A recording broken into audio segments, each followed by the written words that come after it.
Everybody wants the good life, but not everybody gets the good life, right? Imagine for a second, if right now, today, how much more successful would you be if you just started a company 50-50 with Bill Gates as your business partner, and he was using every trick of the trade that he used to build Microsoft into one of the biggest companies in the world? Imagine how much money you'd have in your bank account today, how much more money, I should say, if Warren Buffett was teaching you how to invest in the stock market, showing you what he used to build Berkshire Hathaway into a $140 billion company. Imagine how much happier you'd be today if the Dalai Lama was your personal guide, showing you how to find fulfillment in life, in the little things that most people overlook. Imagine how healthy you'd be today if, when you woke up, you went down to your gym, and Arnold Schwarzenegger was waiting there. He was your personal trainer, right? Showing you how he built his body into the most fit body maybe ever, right? Imagine the change you would be making in the world, the injustice you'd be solving today if Mother Teresa and you were running a charity together, and she was showing you what she learned on the streets of Calcutta, helping poor, the sick, and the dying. Mentors have the power to do this in your life. I think everybody here recognizes the importance of a role model. But in the next few minutes, I'm going to show you how mentors are more powerful than you can possibly imagine in their ability to transform your life. It's interesting that I'm here in Luxembourg because my grandmother was born not too far from here in Berlin, Germany.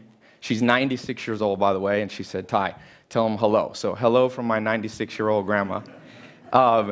She said there was a role model, a mentor that I had when I was a little girl. She was born in 1918 in Berlin, and she said, we had a renter in our house, Edith Knox, who was a famous piano player from California in the 1920s. And she said, "Tai, this woman made such an impression on me."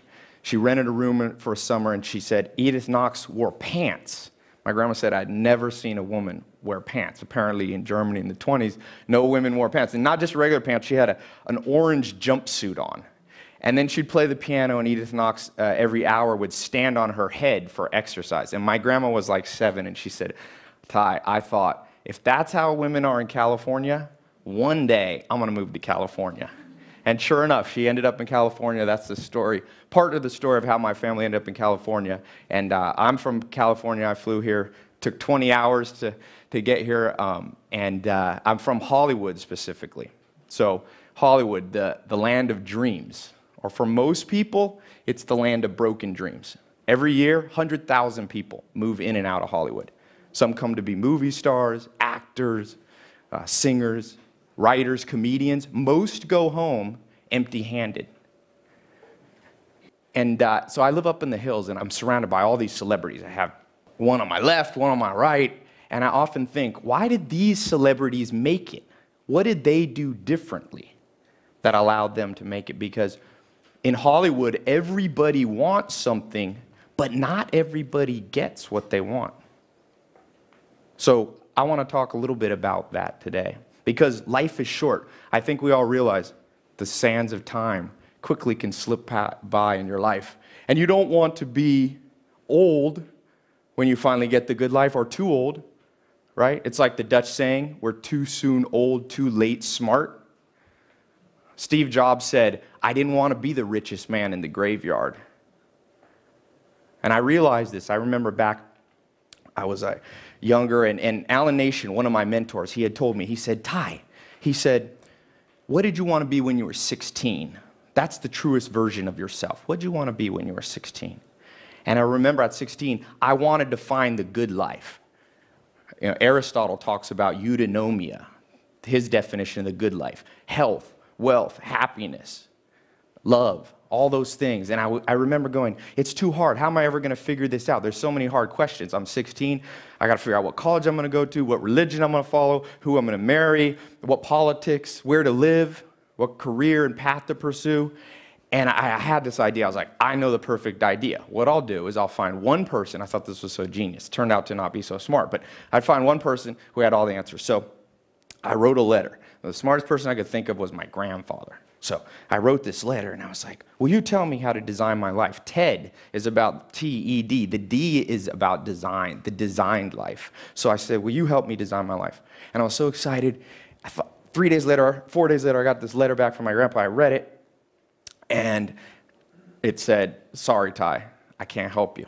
The modern world's too complicated. You will never find all the answers from just one person. If you're lucky, a handful of people along the way will point the way. And I was like, right, so much for my shortcut. But 7 days later, a package came. It was books.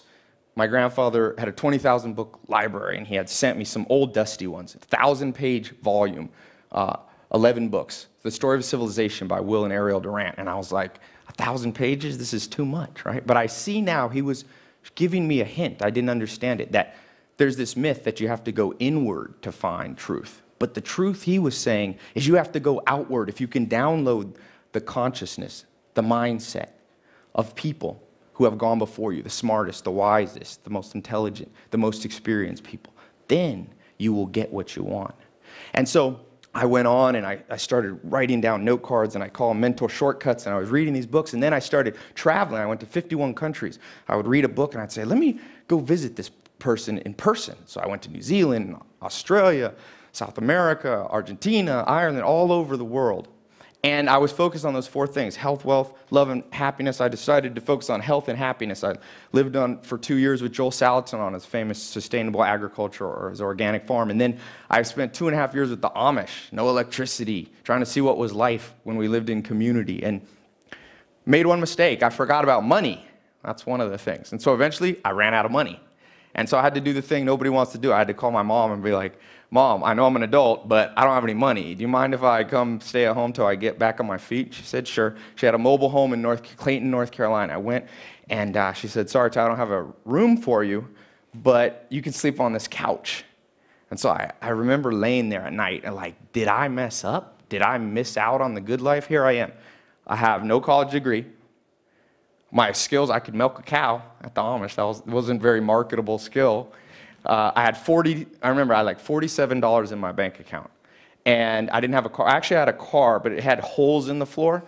Somehow it rusted through, and if you accidentally would put your foot down, it would like chop your foot off. So I didn't want to drive it anywhere. I didn't want to pick anybody up in that car. So I remembered back to what my grandpa said, though. He said, look outward. So I started asking around, will somebody help me? And my uncle said, you know what, Ty, you need somebody who's going to show you how to make money. So I was like, great idea. I'm going to go find somebody. But I didn't have any gas money. So I was stuck there at my mom's house. I had $40.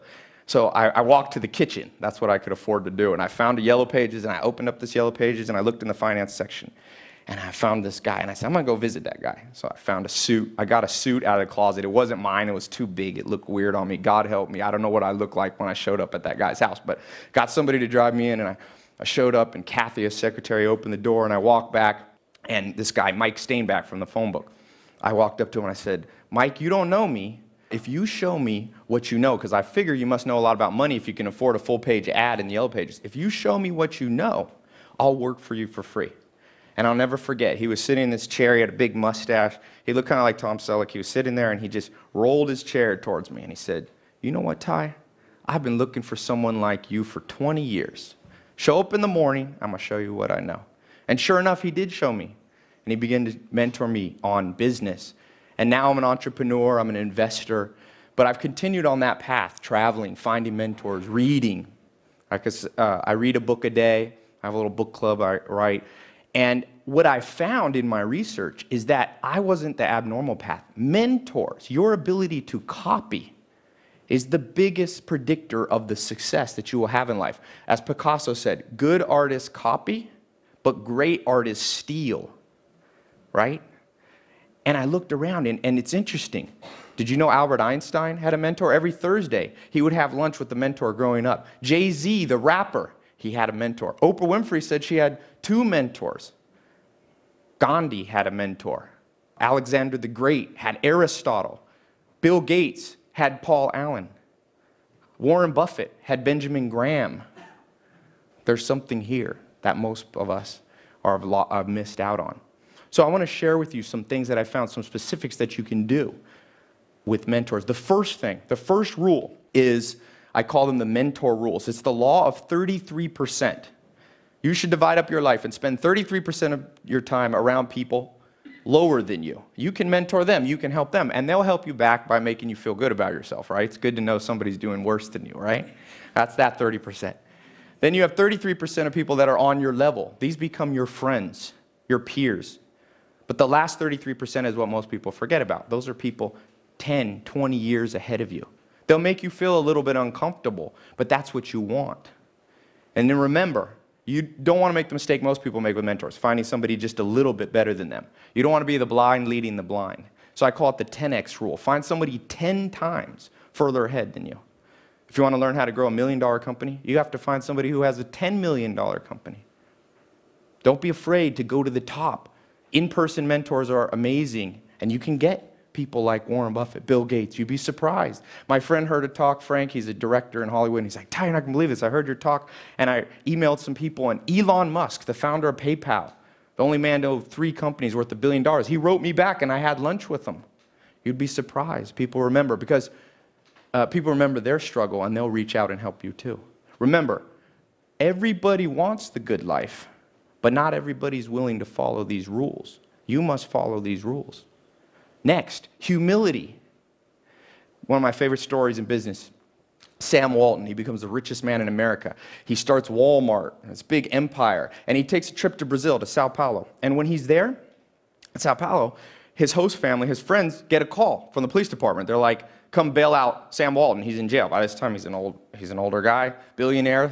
They rush down. If you've ever seen the inside of a Brazilian jail cell, it's not a good place for a 70 or 60-year-old billionaire, right? And they ask the police, are you crazy? Are you arresting him? They're like, we didn't know who he was, and we found him crawling around the floors of stores. And they asked Sam Walton, what are you doing? And he's like, oh, I was just taking a tape measure and measuring how wide the aisles were, because I was trying to figure out if these Brazilians knew something that I didn't know. Already a billionaire. You'd think he'd be cocky.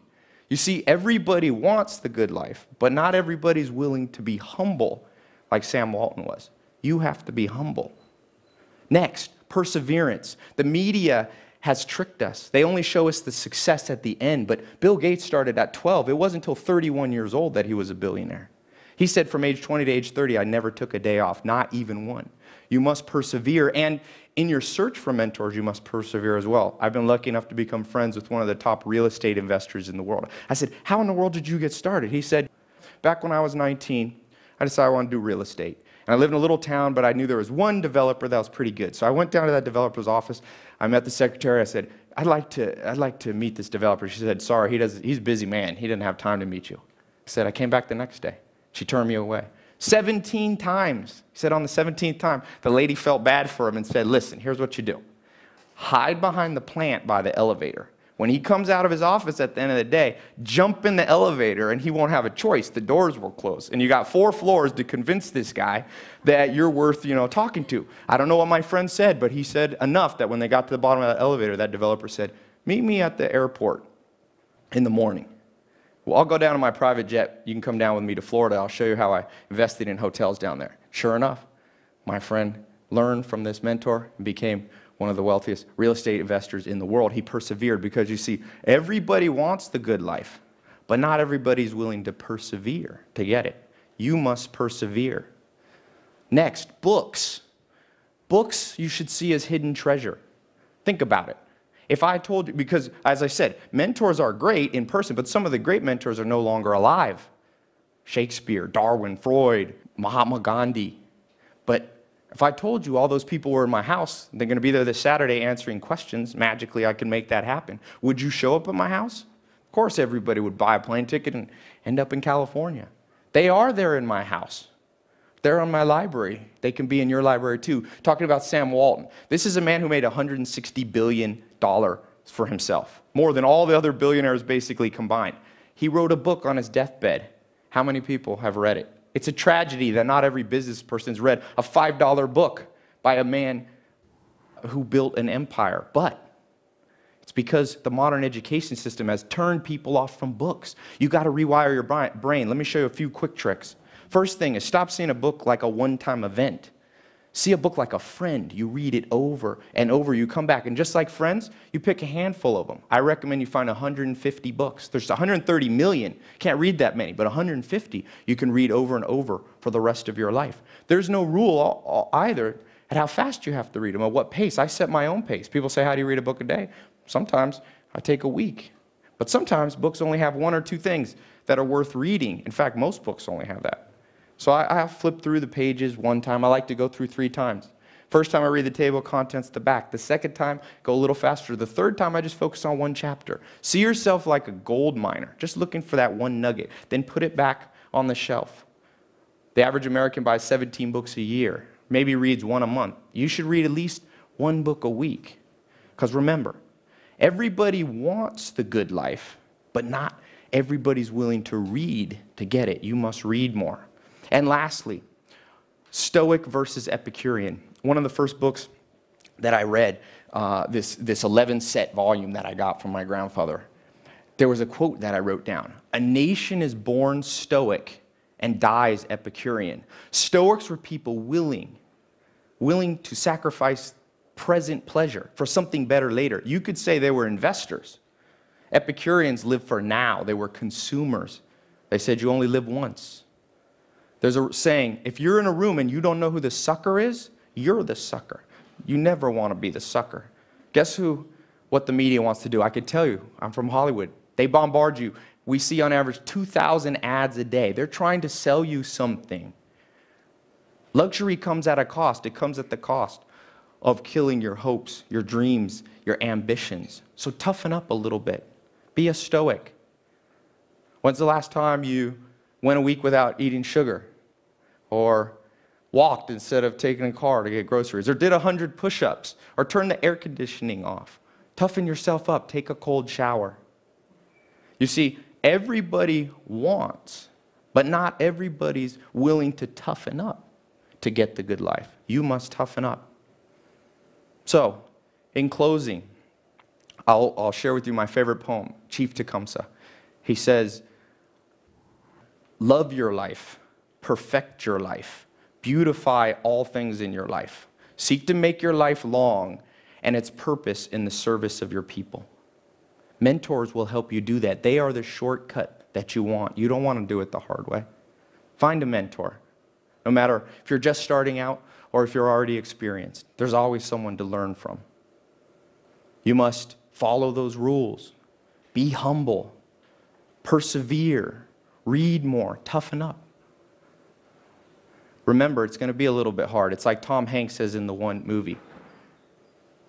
It's supposed to be hard. The hard is what makes it great. If you do these things, you will find the good life. Thank you.